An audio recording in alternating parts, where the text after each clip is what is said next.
వి gold trusted gold buyers తాకట్టులో ఉన్న బంగారాన్ని విడిపించి ఈ రోజు ఉన్న మార్కెట్ ధరకే కొనబడును. మరిన్ని వివరాలకు సంప్రదించండి 7710772020.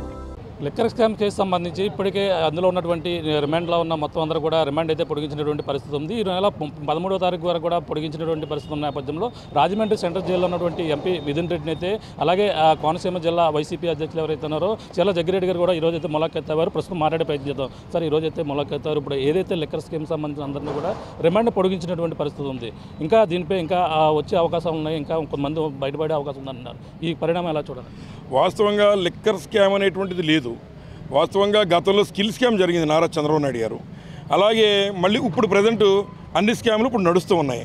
లేనటువంటి ఒక స్కామ్ను చూపించి మాలాగే వీరు కూడా ఏదో చేసేసేటటువంటి భ్రమ కల్పించడం కోసం మరి చంద్రబాబు నాయుడు గారు పడుతున్న ప్రయాస తప్ప ఇందులో వాస్తవాలు లేవు. అలాగే మీరు అనొచ్చు, మరి బెయిల్ ఎందుకు రావట్లేదండి, లేదా ఇట్లా రిమాండ్ ఎందుకు ఇచ్చారని మీరు అడగొచ్చు. ఏదైతే లాలో ఉన్నటువంటి కొన్ని వెసులుబాట్లను చూసుకుని దానికి ఉన్నటువంటి పోలీస్ డిపార్ట్మెంట్ నిష్పక్షపాతంగా వ్యవహరించాలి.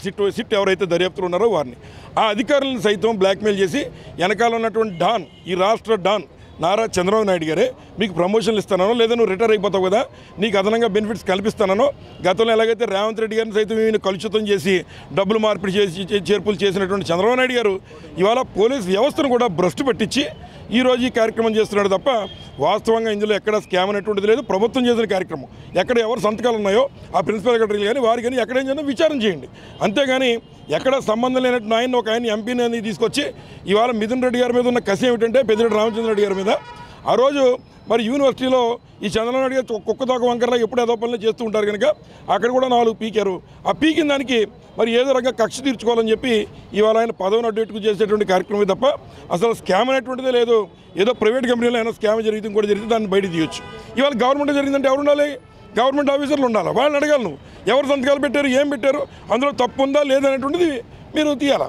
అంతేగాని ఎక్కడ సంబంధం లేనటువంటి వాళ్ళని కొంతమందిని పెట్టి ఇవాళ నారా చంద్రబాబు నాయుడు గారు పోగేసుకున్న డబ్బే ఎక్కడో ఫామ్ హౌస్లు అక్కడెక్కడ పెట్టి వాటిని మళ్ళీ ఆయన అనుకున్న పోలీసులనే పంపించి వెనకాల స్క్రీన్ ప్లే డైరెక్షను ఈ లేనటువంటి యొక్క లిక్కర్ స్కామ్కి వెనకాల ఉన్న అన్ని డాను కథానాయకుడు డైరెక్షను అన్నీ కూడా నారా చంద్రబాబు నాయుడు గారు.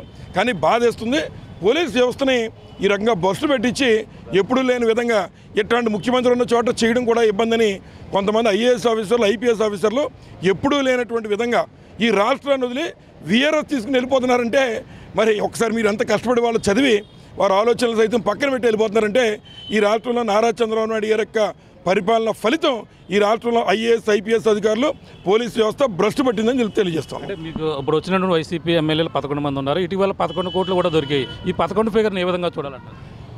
11 అంటే బహుశా చంద్రబాబు నాయుడు గారికి అన్న కలిసి వచ్చిన అంశమేమో.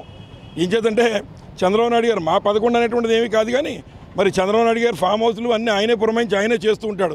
కాబట్టి ఇది మమ్మల్ని కంటే చంద్రబాబు నాయుడు గారిని అడిగితే ఆయనే చెప్తారు. ఒకవేళ ఆయన సింగపూర్ వెళ్ళి లేనిపోని ఖర్చులు పెట్టాడు, ఆ మిగిలిన డబ్బు అయినా ఇక్కడ దాచుంటాడు. ఇప్పుడు జైల్లో ఎటువంటి ఫెసిలిటీస్ ఉన్నాయని చెప్పడం మాట్లాడింది. జైల్లో కూడా మొత్తం రెడ్ బుక్ రాజ్యాంగమే నడుస్తోంది. వాస్తవంగా రూల్స్ ప్రకారం వెళ్ళే విధంగా ఉండట్లేదు. ఏదైతే నారా చంద్రబాబు నాయుడు గారు ఇచ్చిన డైరెక్షన్ స్టీల్ ప్లే ఇవాళ అక్కడ కూడా నడుస్తుంది. ఆయనేమీ ఎక్కడ నేరస్తుడిగా రూఢీ కాలేదు.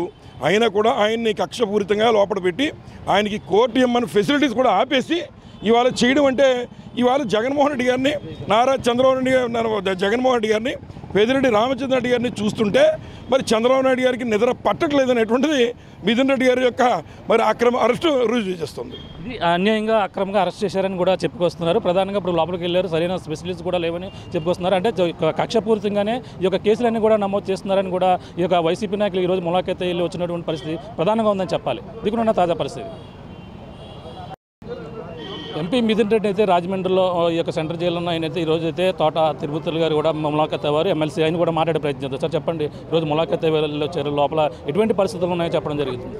అంటే ములాఖాతయ్యం ఒక ఎంపీగా ఆయనకి కోర్టు ఆదేశాలు ఇచ్చినప్పటికీ కూడా కోర్టు నుంచి వచ్చినటువంటి ఆదేశాలను కూడా అధికారులు ఖాతరు చేయట్లేదంటే పైనుంచి ఏ విధమైనటువంటి ఒత్తిడి ఉందనేటువంటిది అర్థమవుతుంది మాకు. మేము ఆయనతో మాట్లాడాం. ఆయన అయితే ధైర్యంగా ఎటువంటి కేసులనైనా సరే అన్యాయంగా నా మీద పెట్టినటువంటి కేసులు నేను ఏమైనా సరే బయటకు వస్తానో, నాకు ఏ విధమైనటువంటి ఇబ్బందులు ఇది కేసుల్లోంచి అనేటువంటి చెప్తున్నారు తప్పితే అధికారులు అయితే మాత్రం ఏమాత్రం కూడా సహకరించేటువంటి పరిస్థితి లేదు. కోర్టు ఇచ్చినటువంటి ఆదేశాలను కూడా అమలు జరపట్లేదు. రెడ్ బుక్లో నుంచి వచ్చినటువంటి అంశాలని ఇక్కడ వీళ్ళు అమలు చేస్తున్నటువంటి పరిస్థితి చాలా దుర్మార్గం ఇది. ఇప్పుడు ఇంతకుముందు మాట్లాడుకున్నట్టే ప్రభుత్వం లిక్కర్ వ్యాపారం చేసింది. ఆ రోజు జగన్మోహన్ రెడ్డి గారి పరిపాలనలో ప్రజలు కాకుండా ప్రభుత్వమే లిక్కర్ నేరుగా అమ్మించేటువంటి కార్యక్రమం చేసింది. మరి స్కామ్ జరిగింది లేకపోతే అనుకున్నప్పుడు ఇంతమందిని ఈవేళ 30 మందినో 34 మందినో ఎంతమందినో ముద్దాయిలు కూడా చూపెడుతున్నారు. ఒక్క అధికారినైనా ముద్దాయిగా చూపెట్టారు. ఇక్కడ ఎందుకు చూపెట్టలేకపోతున్నారో అంటే ప్రభుత్వం నిబంధనల ప్రకారంగా ప్రభుత్వమే లిక్కర్ వ్యాపారం చేసినప్పుడు ప్రభుత్వానికి సంబంధించినటువంటి ట్రాన్స్పోర్ట్ కానీ లేకపోతే అక్కడ నుంచి వచ్చి ఎక్కడైతే వీటిలో కంపెనీల నుంచి వస్తున్నటువంటి లిక్కర్ కంపెనీల నుంచి వస్తున్నటువంటి బ్రాండ్ ఏవైతే ఉన్నాయో ఇవన్నీ పేపర్ మీద పెట్టి వాటికి ఆర్డర్ పెట్టినా వాటిని అమ్మినటువంటి డబ్బు ప్రభుత్వానికి జమ చేసిన ఇవన్నీ ఎవరి బాధ్యత? అధికారుల బాధ్యత. ఎక్కడా కూడా ఏ విధమైనటువంటి స్కామ్లు జరగలేదు. ఏదో ప్రజల్ని మభ్యపెట్టడానికి, ప్రజలను తప్పుదారి పట్టించడానికి, వీళ్ళ దుర్మార్గమైనటువంటి పరిపాలన మీద ప్రజలు దృష్టి పెట్టకుండా ఉండటం కోసం, ప్రజల్ని తప్పుదారి పట్టించడం కోసం చేసేటువంటి ప్రయత్నం ఈ తప్పుడు కేసు తప్పితే ఇది ఎంతైనా తాత్కాలికమైనటువంటిది. దీనికి ఇంతకింత మూల్యం చెల్లించుకునేటువంటి రోజులు తొందరలో ఉన్నాయి. స్కామ్ ఇది కాదు, అనేక రకాలైనటువంటి స్కామ్లు. ఈవేళ లిక్కర్ స్కామ్ అంటే మాది కాదు, మీ మీ మీ మీ పార్టీకి సంబంధించినటువంటి ఎమ్మెల్యేలు చేస్తున్నటువంటి లిక్కర్ స్కామ్. మీరు సాక్షాత్తు ఒక ముఖ్యమంత్రిగా అసెంబ్లీ సాక్షిగా బెల్ట్ షాప్ నడిపితే బెండ్ తీస్తానని చెప్పేసి మీ ఎమ్మెల్యేలకు చెప్పినటువంటి విషయాల్ని మళ్ళీ ఒకసారి మీ దృష్టికి తీసుకొస్తున్నాను. ఎంతమంది బెండ్ తీశారు మీరు? బెల్ట్ షాపులు ఏర్లు అయిపోతున్నాయే, ఎక్కడ చూసినాని డోర్ డెలివరీ చేస్తున్నారే బయటికెళ్ళి. ఇంత దుర్మార్గమైనటువంటి పరిపాలన చేస్తూ ఒక లిక్కరే కాదు, ఈవేళ నుంచి మనం చూస్తున్నాం రేషను విపరీతంగా దోపిడీ జరుగుతుంది. రేషన్ అనేటువంటిది పేదవాడికి ఇచ్చేటువంటి 2 రూపాయల పథకాన్ని ఆ రోజు అన్న ఎన్టీ రామారావు తీసుకొచ్చినటువంటి పథకం. దాన్ని ఆ రోజే తూట్లు పట్టడం కోసం 3 రూపాయల 60 పైసలు పెట్టారు మీరు. ఆ రోజు ఎన్టీ రామారావుని దించేసి 2094 తర్వాత 95లో మీరు ముఖ్యమంత్రి అయిన తర్వాత రేటు పెంచారు, తర్వాత తగ్గించారేమో తప్పితే మళ్ళీని అటువంటి రేషన్ ఈరోజు మీ ఎమ్మెల్యేలు అందరూ కూడా దాన్ని ఒక వ్యాపారంగా చేసుకుని ఆ ఏరియాలో ఉన్నటువంటి డీలర్లు ఎవరైతే ఉన్నారో వాళ్ళందరితోటి మీటింగులు పెట్టి ఆ మీటింగుల్లో ఆదేశాలు జారీ చేసి మీరు ఎవరికీ ఇవ్వటానికి వీరలేదు అని చెప్పేసి ఆ పేదవాడి చేత 14 రూపాయల రేటు మీద తంబేయించేసుకుని రేషన్ బియ్యాన్ని లారీలు బయటకు దేసేసేటువంటి పరిస్థితి ప్రజలు చూస్తున్నారు. తొందరలోనే మీకు గుణపాఠం చెప్పేటువంటి రోజులు దగ్గరలో ఉన్నాయి. ఇప్పుడు 11 కోట్లు దొరికాయి, ఈ కేసులో పురోగతి కనిపించిందని కూడా చెప్పుకొస్తున్నారు. ఇంకా మీ నాయకుడు కూడా ఇందులో ఉన్నారు, వైసీపీ జగన్మోహన్ రెడ్డి కూడా ఉన్నారని కూడా చెప్పుకొస్తున్నారు. వాళ్ళకి జగన్మోహన్ రెడ్డి గారి పేరు చెప్తే ఇది పడుతుంది, దాని గురించి అని చెప్పేసి ఆయన పేరు చెప్తే నిద్ర పట్టట్లేదు వీళ్ళకి.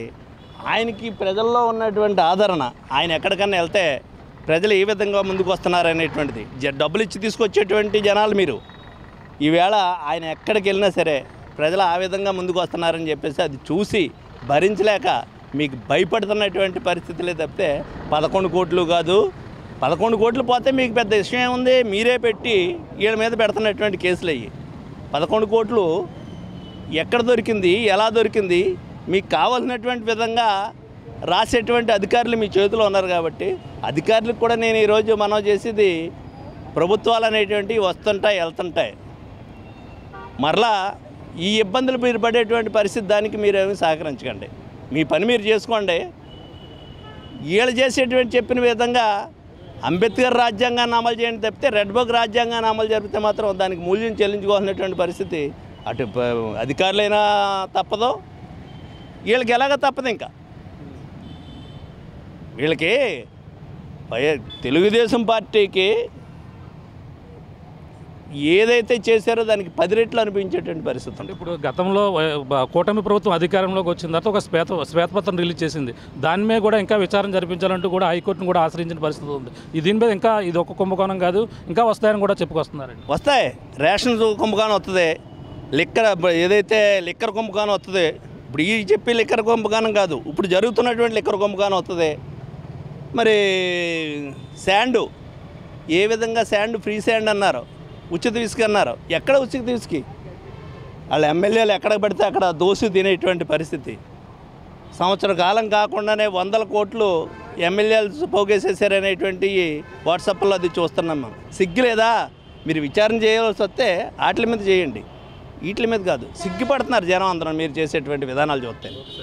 ఇది పరిస్థితి. ఇప్పుడైతే ములకెత్తవే వచ్చారు. గతంలో ఏదైతే ఇప్పుడు జరిగేదంతా కూడా స్కామ్ కాదు, అది గతంలో జరిగిన స్కామ్ కాదు, ఇప్పుడంతా కూడా స్కామ్ జరుగుతుందని కూడా చెప్పుకొస్తున్నారు. ఏదైతే గత ప్రభుత్వంలో ఏదైతే గతంలో కూడా ఏమీ ఆధారాలు లేక ఇటువంటి తప్పుడు కేసులు పెట్టి ఈ విధంగా తప్పుడుగానే అందరూ కూడా అరెస్టులు అయితే చేస్తున్నారని కూడా చెప్పుకొస్తున్నారు. ఆ పక్కన మొత్తం ఆ యొక్క బిల్టు సభలు జరిగితే ఎక్కడన్నా ఉంటే బిల్టు తీస్తానని కూడా గతంలో కూడా చెప్పుకొస్తారు. కానీ ఇప్పుడు ప్రతి చోట కూడా విచ్చలవిడిగా కూడా బిల్టు సభలు అయితే నిర్వహిస్తున్నారు. అంతేకాకుండా వాళ్ళపై ఎటువంటి చర్యలు లేవు. ఇప్పుడు అంతా కూడా ఎక్కడెక్కడ ఎమ్మెల్యేలే ట్యాక్స్ విధించి ఈ విధంగా బిల్టు సభలు అయితే నిర్వహిస్తున్న పరిస్థితి ప్రతి నియోజకవర్గంలో ఉంది. ఎవరిపై కూడా చర్యలు తీసుకోవడం లేదు. ఇప్పుడు అసలైన స్కామ్ అంతా కూడా ఇప్పుడే జరుగుతుందంటూ కూడా వైసీపీ నాయకులు అయితే తీవ్రంగా మండిపడుతున్నారు. మరో పక్కన రేషన్ బియ్యం కూడా పక్కదాపు పట్టించే సరి కూడా మరో పక్కన అయితే చేపడుతున్నారని కూడా ప్రతి ఒక్కరు కూడా ఈ విధంగా ఎటువంటి చర్యలు కూడా లేదు. కానీ ఎటువంటి ఆధారాలని కేసులు తీసుకొచ్చి ఈ విధంగా తప్పుడు కేసులు బనాయించి అలాగే ఆ యొక్క సంబంధం లేని కేసులో కూడా మిథున్ రెడ్డి ఈ విధంగా అరెస్ట్ చేశారంటూ కూడా ఏదైతే మా ఎమ్మెల్సీ ఎవరైతే ఉందో తోట తిరుమతులు చెప్తున్నటువంటి పరిస్థితి ప్రధానంగా ఉందని చెప్పాలి. దిగునున్న తాజా పరిస్థితి. కెమెరా అనిల్తో ప్రకాష్, ఆర్టీవీ, రాజమండ్రి నుంచి. తెలుగులో ఫాస్టెస్ట్ న్యూస్ యాప్ ఇప్పుడు కొత్త అవతారంలో 5 సెకండ్లోనే పూర్తి వార్తా సమాచారం మీ చేతిలో. సోషల్ మీడియా ట్రెండ్స్ మీ కళ్ళ ముందుకే live TV and voice search ఆప్షన్స్తో ఇప్పుడే డౌన్లోడ్ చేయండి. యాప్ లింక్ డిస్క్రిప్షన్లో ఉంది.